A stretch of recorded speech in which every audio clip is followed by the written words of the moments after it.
오늘 밤에는 모든 사람의 번분, 이런 제목으로 함께 은혜를 받고자 합니다. 구약 성경은 39권으로서 굉장히 두껍습니다. 신약 성경 분량보다도 구약 성경 분량이 매우 두껍고 많습니다. 그러나 이 두꺼운 39권 되는 이 구약 성경을 딱 4가지로 분류를 합니다. 첫째는 오경입니다. 모세 오경, 창세기부터 신명기까지 이 5권은 모세 오경인데, 이 모세 오경은 만물과 그리고 하나님의 선민의 시작과 원칙, 하나님이 택하신 이 선민들이 어떤 원칙으로 살아야 되는가 하는 것을 가르쳐주고 있어요. 그 다음에는 이제 여호수아서부터 시작해서 에스더까지 쫙 이어지는 이 17권을 이제 역사서라 그럽니다. 역사서, 글자 그대로 역사입니다. 가나안 땅을 정복하면서부터 이스라엘 역사 속에 하나님이 원칙을 어떻게 적용을 하셨는가. 그러니까 이 역사가 마치 굽이 흘러내려오는데, 그 굽이를 보면은 하나님께서 주신 원칙이 어떻게 적용이 되는가. 원칙을 위반하면 하나님 앞에 정말 참 매를 맞고, 그 원칙을 존중할 때는 하나님께로부터 평화와 번영을 얻고, 이와 같은 그 뚜렷한 증거가 이스라엘 역사 속에 나타나고 있는 것을 발견하게 됩니다. 역사서가 끝나고 난 다음에 욥기서부터 이제 아가서까지 5권을 성문서, 거룩한 문서라 이 말이죠. 시가서라고 그럽니다. 여러 가지 시와 노래, 찬송, 그리고 지혜, 이런 것들이 가득 차 있습니다. 그러므로 이 시가서는 참 우리 성도들의 일상생활과 밀접한 관계가 있는 여러 가지 그 진리를 가르쳐 주는 것이 바로 성문서, 시가서입니다. 그래서 신앙생활을 하면서 실감나고 공감을 하게 되고 동감하게 되는 이와 같은 그 이야기들이 이 시가서에는 쫙 이렇게 나옵니다. 특별히 그 시가서가 끝나고 난 다음에 이사야서부터 말라기서까지는 예언서입니다. 선지서라 그러는데, 이것은 뭐냐 하면은 그때 그 시대마다 그 시대에 하나님께서 세운 주의 종을 선택해 가지고 하나님 말씀을 전하게 했습니다. 그 시대를 향해서 주시는 하나님의 말씀, 이것이 바로 선지서의 핵심이고, 이 성문서, 시가서는 우리 신앙생활 전반에 걸쳐서 희로애락 속에 나타나고 있는 성도들의 올바른 태도를 가르쳐주고 있는 겁니다. 그 시가서 첫 번째 책이 욥기입니다. 욥기는 우리 삶의 인내를 가르쳐주고 있어요. 참고 또 참고 살아야 된다는 걸 가르쳐주고 있습니다. 야고보서 5장 11절을 다 같이 봅니다. 보라, 인내하는 자를 우리가 복되다 하나니 너희가 욥의 인내를 들었고 주께서 주신 결말을 보았거니와 주는 가장 자비하시고 긍휼히 여기시는 이시니라. 내가 이해할 수 없는 고난과 역경이 내게 닥친다 할지라도 근본적으로 하나님은 가장 자비하시고 긍휼히 여기시는 하나님이라고 하는, 좋으신 하나님이라고 하는 이 믿음 절대로 놓치지 말고 인내하고 기도하면 반드시 하나님은 좋은 결말을 주신다는 것이 바로 욥기를 통해서 주시는 메시지입니다. 그렇게 살게 되시기를 바랍니다. 미국의 대통령 가운데 아브라함 링컨 대통령이 있습니다. 이분은 어릴 때에 그 어머니가 일찍이 돌아가시면서 유산으로 성경책 남겨놓고 가셨어요. 그래서 어머니가 남겨주신 그 성경책 읽으면서 학교에도 제대로 못 다니는 그런 참 불우한 가난한 소년이었습니다. 그러나 이분은 믿음으로 살았습니다. 24살 때에 사업을 시작했는데 그만 그 사업이 망해가지고 빚을 졌습니다. 24살 때 진 빚을 17년 동안 갚았다 그랬어요.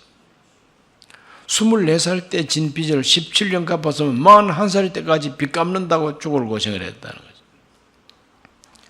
그리고 24살에 실패한 이후에도 얼마나 실패를 많이 했는지 27번 실패했습니다. 성공이라고 하는 건 해본 적이 없어요. 27번 실패했지만 28번째 도전해가지고 미국의 대통령으로 당선이 됩니다. 그 대통령으로 당선되고 난 다음에 미국의 남북 전쟁을 승리로 이끌고 그는 세계 역사 속에 가장 존경받는 대통령이 됩니다. 그러니까 27번 실패해도 27전 28기, 이게 바로 아브라함 링컨의 생애인 것입니다. 욥과 같죠. 끝까지 참고 끝까지 적극적으로 살았더니 하나님께서 세계적인 인물로 하나님이 키워주셨다는 거예요.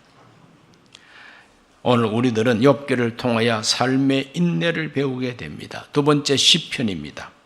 시편을 보면은 그 시편의 주 내용들은 주로 하나님께 올리는 기도, 찬양입니다. 기도와 찬양입니다. 우리가 살아가는 우리의 생활 현장에는 언제나 희로애락이 있죠. 기쁠 때도 있고 분노할 때도 있고 슬플 때도 있고 즐거울 때도 있습니다. 이와 같은 희로애락 속에서 하나님께 쏟아놓고 싶은 우리의 마음, 우리의 진실, 하나님 앞에 하고 싶은 말이 왜 없겠습니까? 하나님은 우리를 향해서 야 아구리 닥쳐 이렇게 말하면서 내 말만 들어 닥쳐, 그런 하나님 아닙니다. 하나님은 우리한테 하고 싶은 말씀을 하시지만 우리 보고 말합니다. 네 소원이 뭐냐? 네가 나한테 뭘 구하느냐? 하고 싶은 말이 있으면 해봐. 하나님은 우리하고 대화하기를 원합니다. 오라 우리가 서로 변론하자. 너희 죄가 주홍 같을지라도 흰눈같이 되리라. 진홍같이 붉을지라도 양털같이 되리라 그랬어요. 성경이 가르치는 하나님은 우리하고 대화하자는 하나님이에요. 그래서 하나님 앞에 우리 인간이 하고 싶은 말을 실컷 하도록 해주는 그와 같은 그 성경이 바로 시편인 것입니다.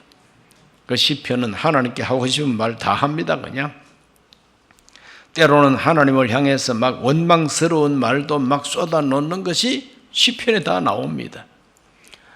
그러나 결론은 뭐냐? 그렇게 하나님 앞에 막 참 안타깝고 이해를 못해가지고 왜 어찌하야 뭐 이렇게 하지만 결국은 하나님께서는 합력해서 선을 이루어 주신다고 가르쳐주고 있습니다. 시편 42편 9절로 11절을 다 같이 읽어보겠습니다. 내 반석이신 하나님께 말하기를 어찌하여 나를 잊으셨나이까? 내가 어찌하여 원수의 압제로 말미암아 슬프게 다니나이까 하리로다. 내 뼈를 찌르는 칼같이 내 대적이 나를 비방하여 늘 내게 말하기를 네 하나님이 어디 있느냐 하도다. 내 영혼아 네가 어찌하여 낙심하며 어찌하여 내 속에서 불안해하는가? 너는 하나님께 소망을 두라. 나는 그가 나타나 도우심으로 말미암아 내 하나님을 여전히 찬송하리로다. 하나님은 어찌하여 이렇습니까? 하고 하나님 앞에 막 이렇게 애달게 부르짖는 사람들을 하나님은 끝까지 침묵하지 않으십니다. 하나님은 결국은 그를 도와주신다고 성경은 말하고 있습니다. 이 시편 기자처럼 우리가 하나님 앞에 진실로 기도해야 됩니다. 부르짖어야 됩니다. 하나님께 간절히 부르짖고 기도하면 하나님은 우리를 도와주셔서 승리하게 하여 주신다고 하는 이와 같은 이야기가 성경에는 고스란히 기록되어 있습니다. 원수의 압제로 말미암아 원수가 나를 비방합니다. 네 하나님이 어디 있느냐고. 그러니 주야로 내 눈물이 내 양식이 되었도다. 눈물이 내 양식이 되었도다. 이와 같이 참 억울하고 분통이 터지고 원수들이 나를 비방하는 소리를 들을 때 내 뼈를 찌르는 것 같다는 거예요. 그러나 하나님께 소망을 두라. 내 영혼아 어찌하여 낙심하고 어찌하여 내 속에서 불안해하는가? 하나님께 소망을 두라. 끝까지 하나님께 소망 두면 그가 나타나서 도와주셔서 하나님을 찬송하게 하신다. 이것이 바로 시편 기자의 고백이고 다윗의 고백입니다. 오늘 우리 모두가 하나님 앞에 소망 두시기를 바랍니다. 하나님께 소망 두고 낙심하지 말고 기도하면 하나님은 반드시 승리를 주신다. 세 번째 책이 잠언서입니다. 이 잠언서 내용은 뭐냐 하면은 삶의 지혜입니다. 삶의 지혜. 여러 가지 경우를 만나죠. 사람이 살면은 여러 가지 경우를 만납니다. 그 여러 가지 다양한 경우 속에 가장 지혜롭게 처신하는 지혜, 그걸 가르쳐 주는 것이 바로 잠언서인 것입니다. 그래서 어떤 분들은 가정 예배에 드릴 때에 날마다 잠언서 딱 한 장씩 읽습니다. 온 집안 식구가 한 장씩 돌아가면서 읽습니다. 그 한 장 읽고 그 한 장 안에 있는 가르침 가운데서 5 식구라면 한 사람 한 사람마다 나는 이 말씀이 정말 딱 나하고 맞다. 그런 걸 서로 나누고 기도하고. 그러다 보니까 계속해서 한 달에 한 번씩 읽으니까 1년만 되면은 12번을 읽는, 잠언서 12번. 이제 이런 식으로 가정 예배에 교과서로 사용하는 집도 있습니다. 31장까지 있으니까 딱 맞지 않습니까? 삶의 지혜. 잠언서 4장 7, 8절 보면은 지혜가 제일이니 지혜를 얻어라. 네가 얻은 모든 것을 가지고 명철을 얻을지니라. 그를 높이라. 그리하면 그가 너를 높이 들리라. 만일 그를 품으면 그가 너를 영화롭게 하리라. 이 지혜를 찬양하는 말씀들입니다. 지혜를 품으면은 지혜가 나를 영화롭게 한다는 거죠. 그러므로 어리석게 살지 말고 지혜롭게 살면 그것 때문에 내가 영화롭게 된다. 성공한다 이 말이죠. 승리한다 이 말입니다. 행복해진다 이 말입니다. 오늘 우리들은 삶의 지혜, 이것을 세상 말로 말하면 처세술입니다. 처세술. 내가 어떻게 처신해야 되는가 하는 기술. 내가 어떻게 처신해야 되느냐. 이런 경우에 내가 어떻게 처신해야 되느냐. 그것을 잠언서가 가르친다는 거예요. 그래서 잠언서를 잘 읽고 순종하면은 삶의 지혜를 얻어서 영광스럽게 된다. 잠언서 30장 24절에서 28절을 다 같이 한번 읽어보겠습니다.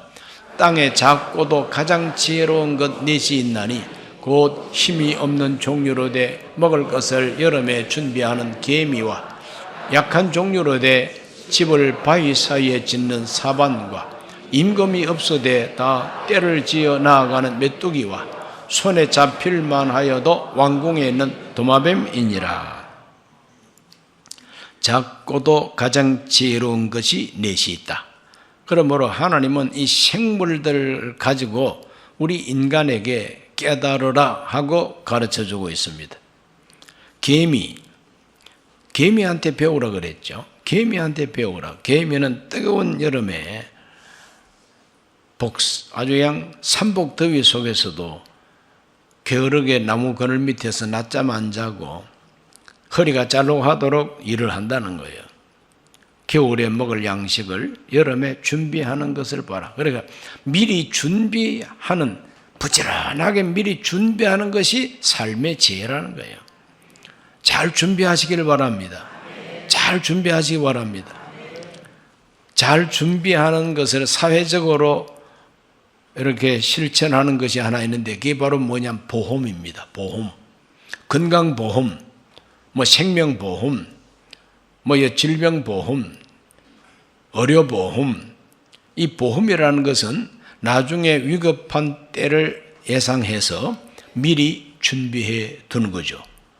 그것이 바로 지혜로운 방법이다 이거죠. 그러므로 개미한테 배우라고 말합니다. 사반한테 배우라. 사반이 뭐냐? 우리 한국에는 사반이 없어요. 그러나 팔레스타인 지역에는 이 사반이라는 것은 초식 동물인데 우리나라 토끼만 합니다. 우리나라 토끼만 한데 약한 동물이죠. 초식 동물입니다. 그래, 다른 동물을 막 잡아먹는 싸나운 동물 아니에요. 초식 동물이니까. 그런데 이렇게 연약한 초식 동물이지만 지혜롭다. 뭘 지혜롭게 보았느냐? 큰 바위 틈에 집을 짓고 산다는 겁니다. 그렇기 때문에 바위 틈에 집을 짓고 사니까 그 누구도 또 어떤 다른 어떤 싸나운 그런 짐승도 해코지를 못한다는 거예요. 바위 틈에서. 그러니까 사반이 약해도 바위 틈에서 안전하게 사는 바로 이 동물, 피난처에서 피난하고 산다는 거예요. 이게 바로 지혜라는 거예요. 오늘 저와 여러분은 사반처럼 연약합니다. 그러더라도 나의 구원의 바위가 되시는 예수 그리스도 안에 피하면은 안전하다는 거예요. 메뚜기입니다. 메뚜기는 임금이 없어도 떼를 지어 나아갈 줄 안다 그랬어요. 이것은 바로 연합하고 서로가 단합하는 것이 지혜라는 거죠. 오늘 우리 대한민국 국민들이 배워야 할 지혜는 메뚜기 지혜입니다. 단합할 줄 알아야 되는. 이 단합할 줄 모르고 떼를 지어서 정말 참 하나가 될 줄 모르고 동서로 갈라지고 남북으로 갈라지고 지역으로 갈라지고 이념으로 갈라지고 쪼개지고 갈라지는 걸 잘하는 것은 지혜가 아니라는 거예요.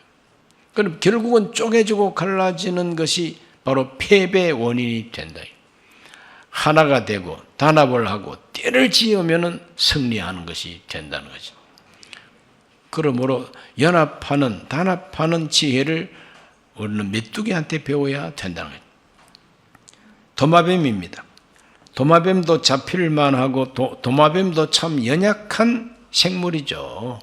물론 동남아시아 가면은 아양 황소 개구리가 있듯이 아주 큰 이 도마뱀이 있습니다. 그런 거 말고 팔레스타인에 있는 도마뱀은 그런 도마뱀은 없습니다. 조그마한 도마뱀. 아주 연약합니다. 그래도 이 도마뱀이 잡힐 듯 해도 안 잡히는 이유가 뭐냐? 왕궁에 살고 있기 때문이다. 대궐에 살고 있으니까 그 누가 함부로 할 수가 없다는 거예요. 왜? 왕이 사는 집이니까. 그렇죠? 왕궁은 왕이 사는 집 아닙니까? 왕이 사는 집에 딱 붙어 살고 있는 도마뱀은 가장 안전하다는 겁니다. 지혜로운 도마뱀은 왕궁에 산다는 거죠. 오늘 저와 여러분이 도마뱀처럼 연약해도 하나님의 왕궁에 살면 누가 우리를 건드릴 수가 있느냐 하는 지혜를 가르쳐주고 있습니다. 그러므로 개미, 사반, 메뚜기, 도마뱀에게 처세술을 배우라는 것이죠. 그러므로 잠언서는 삶의 지혜를 가르쳐 줍니다. 네 번째 전도서입니다. 이 전도서는 삶의 헛됨을 알아야 된다는 것을 가르쳐 줍니다. 모든 것이 헛되다는 거예요. 전도서 1장 2절로 3절 읽어보면 전도자가 이르되 헛되고 헛되며 헛되고 헛되니 모든 것이 헛되도다. 해 아래에서 수고하는 모든 수고가 사람에게 무엇이 유익한가? 헛되다고 가르쳐주고 있습니다. 해 아래에서 수고하는 모든 것이 헛되다는 거예요. 헛되다는 거예요. 그래서 전도서 읽어보면 우리 인간들이 좋아하는, 우리 인간들이 성취하고자 하는 인생의 정말 행복이라고 하는 목표를 여기 다 말하고 있어요.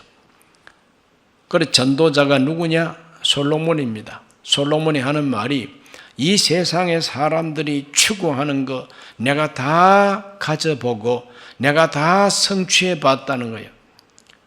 내가 다 가져보고 누려보고 즐겨보고 다 소유해 본들 아무것도 아니더라.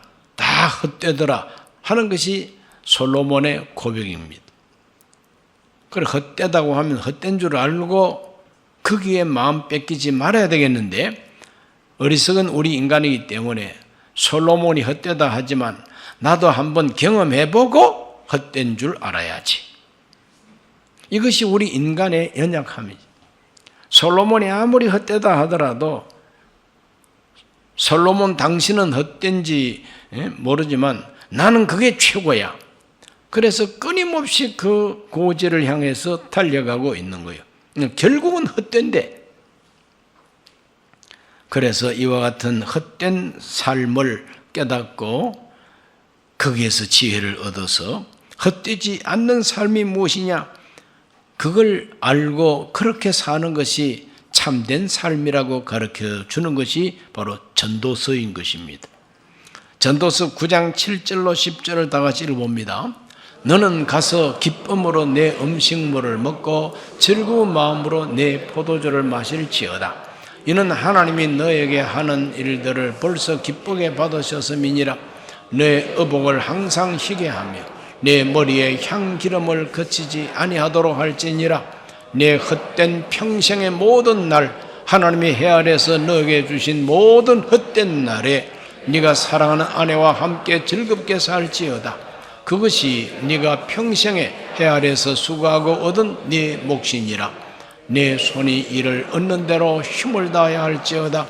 네가 장차 들어갈 서울에는 일도 없고 계획도 없고 지식도 없고 지혜도 없음이니라.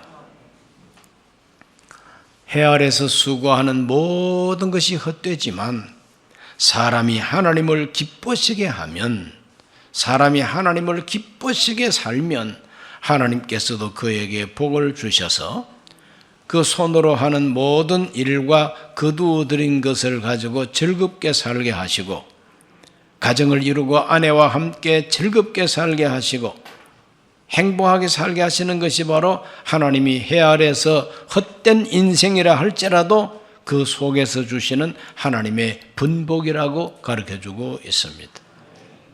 오늘 우리 모두는 사람들이 그렇게 추구해 마지 않는 높은 행복의 고지, 행복의 목표가 그렇게 진실로 그렇게 좋은 게 아니라는 걸 알고 모든 것이 다 헛되다고 하는 것을 가르쳐주는 대로 알고 헛된 줄 알고 헛되지 않은 것은 뭐냐? 하나님을 기쁘시게 해드리는 것만이 헛되지 않는 것이다.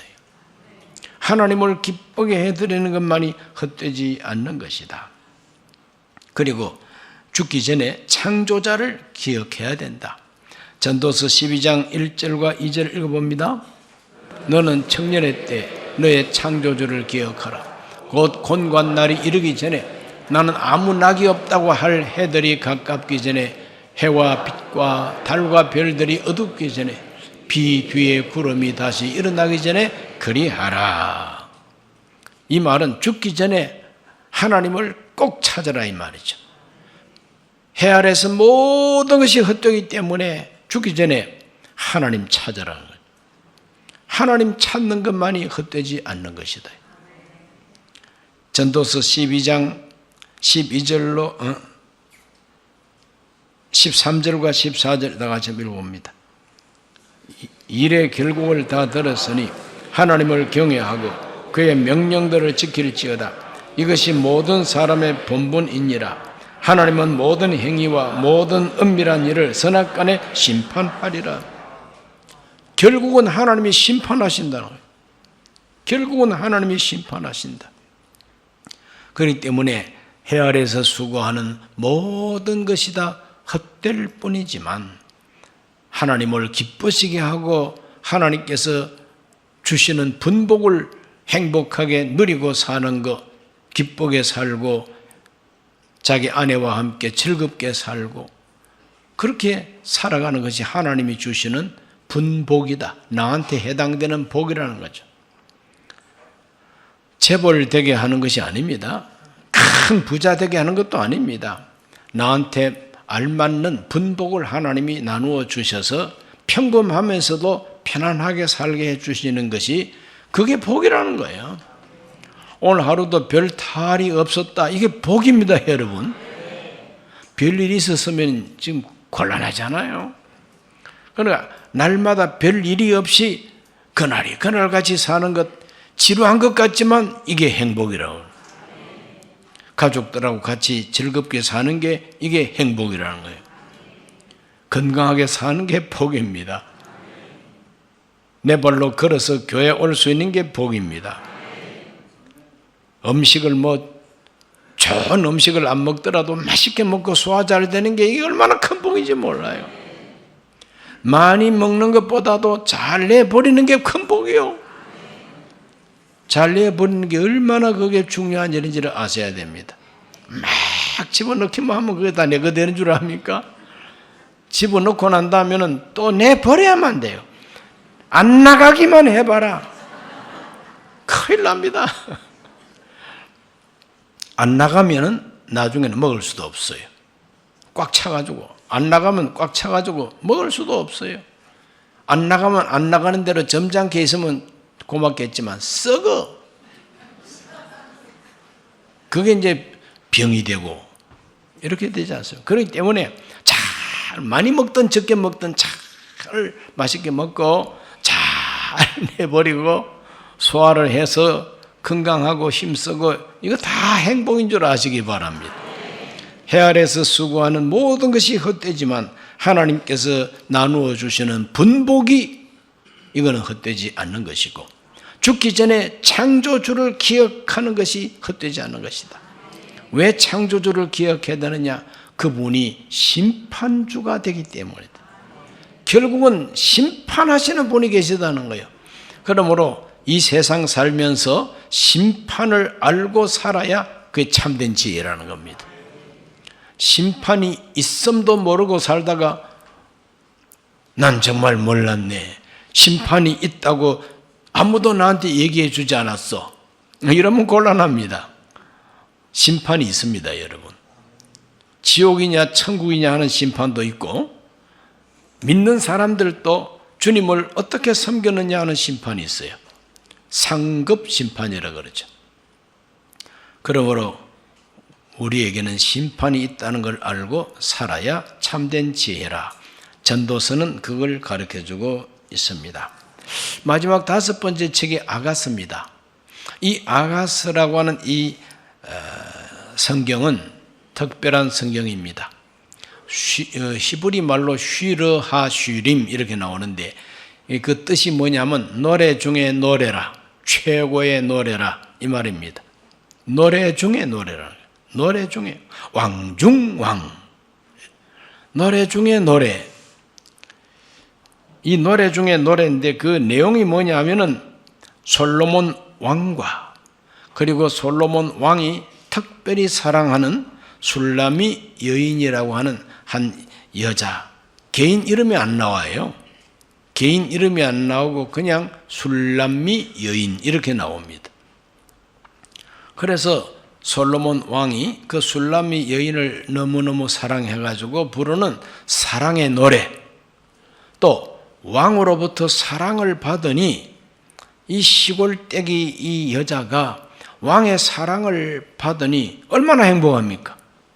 뭐 특별히 얼굴이 달덩이 같이 생겼는지는 잘 모르겠지만 일단 솔로몬이 홀딱 반해가지고 그냥 사랑하니까, 그리고 노래를 불러주니까, 그러니까 이 여자 입장에서, 술람미 여인 입장에서도 왕이 나를 이렇게 사랑하니 얼마나 행복합니까? 그래서 또 술람미 여인도 노래하고, 그래서 사랑하는 사람들끼리 주고받는 노래가 아가서 내용입니다. 그런데 노래 중에 노래는 사랑의 노래예요. 오늘 우리가 이 시가서를 통해서 인내해야 될 정말 삶의 고통도 있고 때로는 눈물도 있고 애통도 있고 어찌하야 이렇게 부르짖는 때도 있고 또 삶의 지혜를 지혜롭게 우리가 터득해야 되고 모든 것이 헛된 것이 인생이라는 것도 이제 압니다만은 또 한편으로는 짙은 사랑의 노래도 있다는 거예요. 그러므로 여러분도 사랑할 줄 알게 되시기를 바랍니다. 사랑의 노래를 부를 수 있으시기를 바랍니다. 늙어서는 이런 사랑의 노래를 부를 수가 거의 없다고 저는 압니다. 저도 70이 넘고 보니까 그런 애틋한 사랑이 없어요. 네. 젊을 때 사랑이죠. 그러므로 할 수만 있으면 여러분 젊을수록 사랑의 노래를 부르는 때가 있으시기를 바랍니다. 이 유대인들은 자기들의 그 절기를 지킬 때 그 절기 때마다 반드시 읽는 성경이 딱 정해져 있어요. 그 5가지 절기를 나누어서 반드시 5가지 성경을 읽습니다. 제일 먼저 맞이하는 6월절에 아가서를 읽어요. 왜 하필이면 6월절에 아가서를 읽느냐? 하나님이 우리를 솔로몬이 술람 여인을 사랑하듯이 하나님이 우리 히브리인들, 이스라엘을 사랑하신다는 거예요. 그래서 그들은 하나님이 이스라엘을 사랑한다는 사랑의 노래를 아가서를 읽습니다. 6월절 다음에 오는 오순절 때 그들은 룻기를 읽습니다. 룻기. 그게 보리타작이 나오잖아요. 보리타작 추수할 때니까. 그 다음에는 3번째 성전 파괴일을 맞이합니다. 그들이 하나님을 불순종하다가 예루살렘 성전이 확 무너져 버린 때 느부갓네살 왕의 침략을 받고, 그래서 그들은 안 잊어버립니다. 5월 9일입니다. 그래서 해마다 그들은 5월 9일이 되면은 성전 파괴일을 맞이하면서 에레미야 애가를 읽습니다. 슬픔의 노래, 비통한 슬픔의 노래가 애가죠. 그리고 이제 장막절을 맞이하면은 전도서를 읽습니다. 장막절에 전도서를 읽습니다. 그리고 불임절이 되면은 에스더서를 읽습니다. 불임절은 바로 이스라엘 민족이 죽을 뻔했다가 에스더 때문에 전화위복이 돼서 살아났지 않습니까? 그것을 기억하기 위해서 에스더서를 읽습니다. 이렇게 그들은 명절 때마다 읽는 두루마리 성경책이 있어요. 그래서 오축이라고 그럽니다. 5 두루마리, 오축. 메길로트라고 이제 히브리 말로 표현합니다. 그러므로 이 아가서는 메길로트 중에서 첫 번째 6월절에 읽는 책이에요. 그 내용 가운데 가장 감격스러운 부분이 아가서 2장 10절에서 12절입니다. 다 같이 봅니다. 나의 사랑하는 자가 내게 말하여 이르기를 나의 사랑 나의 어여쁜 자야 일어나서 함께 가자.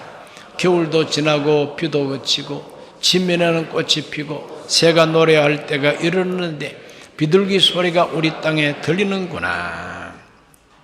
희망입니다. 바위 틈 은밀한 곳에 떨고 있던 비둘기, 겨울 비 맞으면서 그냥 오들오들 떨고 있는 비둘기 같은 이 술람미 여인, 왕이 더 이상 그 바위 틈에 있지 말고 나한테로 와라. 나하고 같이 가자. 나하고 같이 가면 꽃이 피는 봄동산이야. 나하고 같이 가자. 내가 책임진다. 그래서 술람 여인을 선택하고 예루살렘으로 데리고 가는 길목에 용사들을 호위병으로 세우고, 그래서 예루살렘에 가서 결혼식을 치르면서 그를 아름답다고 노래하는 노래가 바로 아가서인 것입니다. 내 누이, 내 신부야, 네가 내 마음을 빼앗았구나. 너의 눈으로 한번 보는 것과 너 목에 구슬 한 꿰미로 내 마음을 빼앗았구나. 야, 정말 내 신부야, 너의 입술에서는 꿀방울이 떨어지고 너의 혀 밑에는 꿀과 젖이 있고 내 어복의 향기는 레바논의 향기 같구나. 참 솔로몬답습니다. 이렇게 자기가 사랑하는 신부에 대한 아름다운 노래를 이렇게 이제 부르잖아요. 에덴 동산의 아담도 자기 아내 하와가 하나님의 손에 이끌려서 딱 자기 앞으로 다가올 때 얼마나 감격했는지, 이는 내 뼈 중에 뼈요 내 살 중에 살이라, 이렇게 노래했습니다. 아담의 노래입니다. 이는 내 뼈 중에 뼈요 내 살 중에 살이라, 최고라 이 말이죠. 그래서 사람이 한 평생 사는 중에 한 번 정도는 이런 감격이 좀 있어야 되지 않겠어요? 여러분에게 이러한 감격, 사랑의 노래가 있으시기를 바랍니다. 이것은 뭘 가르쳐 주느냐? 술람미 여인처럼 보잘것없는 인생, 그러나 하나님이 세상을 이처럼 사랑하사 독생자를 주셔가지고 내게로 오라, 내가 너희를 쉬게 하리라. 나와 함께 하나님 나라에서 살자. 이것이 바로 영원한 왕, 만왕의 왕, 우리 예수님의 초청 아닙니까? 영적으로 그걸 깨달을 때, 야, 하나님이 나를 불러주셨구나. 나를 책임져 주시는구나. 나와 함께 가자고 하시는구나.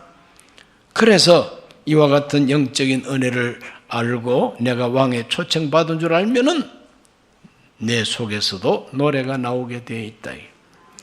그게 바로 찬송가 아닙니까? 그렇지 않습니까?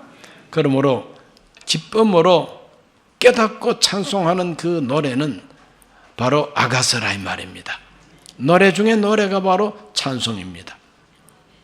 이 세상에서 우리 인간의 감정을 나타내는 노래들도 어떨 때는 참 들을만하고 또 부를만합니다. 그래서 트로트 가수들이 부르는 노래를 이렇게 들으면서 콘서트에 참석하고 하면 참 재미도 있고 스트레스 풀리는 것도 사실입니다. 그러나 그것보다도 왕이신 하나님이 나를 사랑하신다는 깨닫고 자발적으로 내 안에서 우러나오는 노래가 쏟아져 나오면 그게 진짜 노래다 이거죠. 그런 노래가 있으시기를 바랍니다.